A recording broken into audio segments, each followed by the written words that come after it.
ایک شخص حزم بن ابی کعب نے رسول اللہ کی خدمت میں آ کر عرض کیا، یا رسول اللہ، فلاں شخص معاذ بن جبل لمبی نماز پڑھاتے ہیں،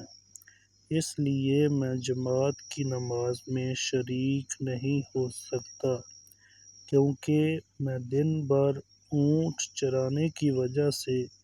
رات کو تھک کر چکنا چور ہو جاتا ہوں اور طویل قرات سننے کی طاقت نہیں رکھتا۔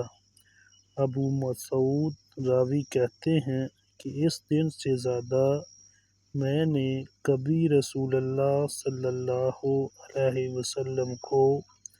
وعظ کے دوران اتنا غضبناک نہیں دیکھا۔ آپ صلی اللہ علیہ وسلم نے فرمایا، اے لوگو، تم ایسی شدت اختیار کر کے لوگوں کو دین سے نفرت دلانے لگے ہو، سن لو، جو شخص لوگوں کو نماز پڑھائے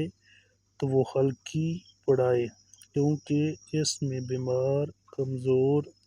اور حاجت والے سب ہی قسم کے لوگ ہوتے ہیں۔